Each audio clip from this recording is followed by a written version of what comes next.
Okay, so in this video I'll be covering a few topics बहुत short में बहुत मतलब जितना एग्जाम के लिए needed है उतना just to get a basic idea कि क्या चीज़ें हैं ये. So इसमें हम करेंगे NRC क्या होता है, CAA क्या होता है और NPR क्या होता है. ये तीन चीजें हैं. This is related to citizenship which have been in use and also to write an answer. So you need to have a basic concept की अंडरस्टैंडिंग कि ये तीनों चीजें होती क्या है. सो पहले स्टार्ट करते हैं एनआरसी से. So what is NRC? Basically एक रजिस्टर ऑफ सिटीजन्स है, नेशनल रजिस्टर ऑफ सिटीजन्स, जिसमें all legal citizens of India, ठीक है, who are legal citizens of India, जो इसमें रिकॉर्डेड होते हैं. ठीक है, अब ये किस लिए होता है? ताकि हमें पता चले कि लीगल सिटीजन्स कौन है एंड टू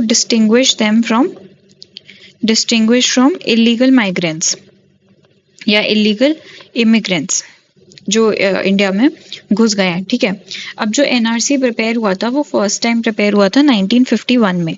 1951 में फर्स्ट टाइम एनआरसी को प्रिपेयर किया गया था. सेंसस के बाद हमने सेंसस किया, उसके बाद हमने प्रिपेयर किया नेशनल रजिस्टर फॉर सिटीजन, जिसमें हम सारे लीगल सिटीजन्स ऑफ इंडिया को रिकॉर्ड करते हैं so that we can distinguish them from the illegal immigrants.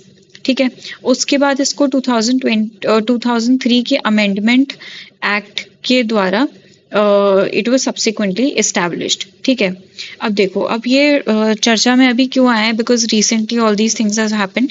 सो असम में ना, असम का केस देखते हैं कि असम में क्या होता है and why this national register for citizens has been a news. ठीक है, तो असम में क्या हुआ था कि बहुत असम अकॉर्ड जब 1985 का असम अकॉर्ड हुआ था, उसके बाद बहुत ज़्यादा इलीगल इमिग्रेशन हो गया था असम में फ्रॉम बांग्लादेश एंड ऑल. ठीक है, तो 1971 में हमको पता है कि लिबरेशन वॉर, बांग्लादेश का लिबरेशन वॉर हुआ था, जिसमें ईस्ट पाकिस्तान से वो बांग्लादेश बन गया था. सो 24 मार्च 1971 एक कट ऑफ डेट बनाई गई. 24 मार्च 1971 एक cut off, you don't need to remember this date, ये कट ऑफ डेट बनाई गई फॉर डिटरमाइनिंग सिटीजनशिप.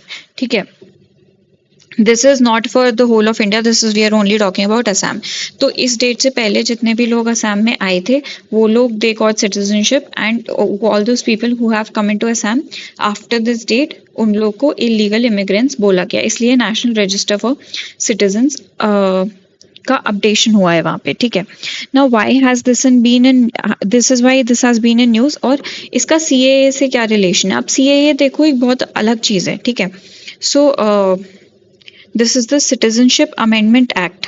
ठीक है, citizenship amendment act of 2019.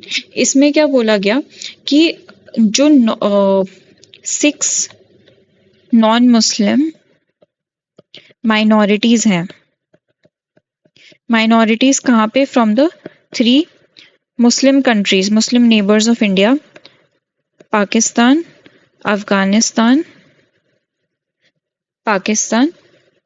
Afghanistan, and Bangladesh. ये मेजरली मुस्लिम पॉपुलेशन वाली कंट्रीज हैं. इनमें जो 6 नॉन मुस्लिम माइनॉरिटीज हैं, कौन सी माइनॉरिटीज हैं एक बार बता दो? Hindu, Sikhs, Buddhist, Jain, Parsis and Christians. ठीक है, इन माइनॉरिटीज के लिए ये एक्ट बनाया गया. So all those people who have entered on और बिफोर December 31st December 2014, इससे पहले इंडिया में इन रिलीजन से जो भी लोग आए हैं उन लोग को सिटीजनशिप मिल जाएगी from these countries, only from these countries. क्या कहने का मतलब है कि अफगानिस्तान, बांग्लादेश और पाकिस्तान से इंडिया में 31 दिसंबर 2014 से पहले जो लोग आए हैं from the 6 minorities, they will get citizenship. ठीक है, so Muslims who have entered India even before this date from any of these countries, they are not getting citizenship. ठीक है, अब इसका एनआरसी से क्या रिलेशन है? हम लोग बहुत ज्यादा कॉम्बिनेशन में देखा जाता है एनआरसी और सीएए का. अब देखो, एनआरसी बोलता है, एनआरसी असम वाला जो एनआरसी है वो बोलता है कि 1971 की जो डेट है उससे पहले जो लोग इंडिया में आए हैं उन लोगों को सिटीजनशिप मिल जाएगी इन असम के केस में. ठीक है, बट अब 1971 के बाद 1971 से लेके 2014 की इस डेट तक जो भी अगर non Muslims belonging to the 6 minorities India में आए हैं फ्रॉम दीज कंट्रीज, उनको भी सिटीजनशिप मिल जाएगी। ठीक है, सो उनको CAA के अंदर सिटीजनशिप मिल जाएगी। बट 1971 से लेके 2014 तक जो भी मुस्लिम्स इंडिया में आए हैं from these countries, they will not get citizenship. ठीक है, so that is why it has been seen in combination कि ये even the people who are not getting citizenship in Assam as per NRC, they still have a backup option कि अगर वो non Muslims हैं तो उनको citizenship amendment act के अंदर सिटीजनशिप मिल रही है। ठीक है, और इसमें कुछ रिक्वायरमेंट्स भी रिड्यूस्ड हैं, जैसे कि 11 ईयर्स से रिड्यूस करके उनकी जो रेजिडेंसी है वो 5 इयर्स कर दी गई है in citizenship amendment act. So they need only 5 years of citizenship in India और 1 ईयर की residency period immediately preceding the citizenship application. अगर आपने आज सिटीजनशिप अप्लाई करी तो उससे पहले 1 साल आपको इंडिया में रेजिडेंसी होनी चाहिए। वो कंडीशन भी इन लोगों के लिए हटा दी है। ठीक है, तो इसमें ये इसलिए देखा जाता है क्योंकि they are saying that this is kind of आप वो कर रहे हो, डिस्क्रिमिनेशन कर रहे हो टुवर्ड्स द मुस्लिम पॉपुलेशन। और फर्स्ट टाइम ऐसा हुआ है कि रिलीजन को लेके इन्होंने सिटीजनशिप पे बात की है, that religion has been incorporated as a kind of let's say condition for citizenship. ठीक है, अब इसलिए इसमें कंट्रोवर्सी हुई है क्योंकि इनको बोल रहे हैं कि सिटीजनशिप अमेंडमेंट एक्ट ये डिस्प्रपोर्शनेटली अफेक्ट करेगा मुस्लिम रेजिडेंट्स इन इंडिया। ठीक है, क्योंकि जो NRC में जिनको सिटीजनशिप नहीं मिल रही है उनके पास CAA का फॉल बैक है, बट मुस्लिम्स के पास फॉल बैक नहीं है वो। ठीक है, सो बट गवर्नमेंट का क्या रिस्पॉन्स है इसमें, दोनों तरफ की बातें हमको पता होनी चाहिए।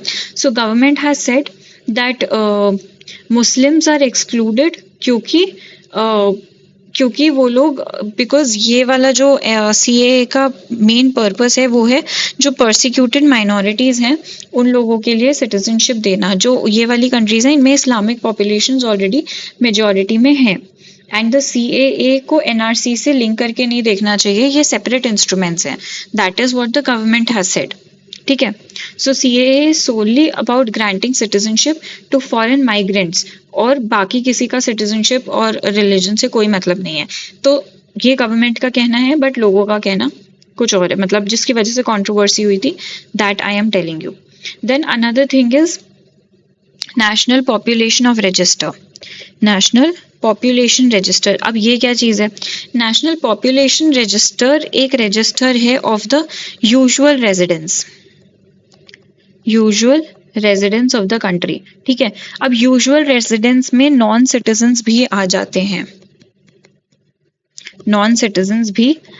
हैं, so who is a usual resident who has resided in a local area for the past 6 months or more, or a person who intends to reside in that area for the next 6 months or more। ठीक है, तो आज से पहले के 6 महीने में वो रेजिडेंट रहा है किसी लोकल एरिया में।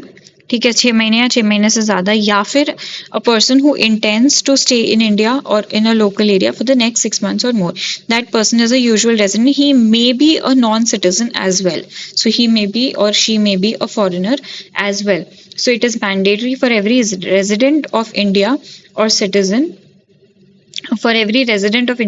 or not, to register in the NPR। ठीक है, तो NPR में, but जो NRC है, NRC is basically only for citizens। So this is the major difference between NRC and NPR।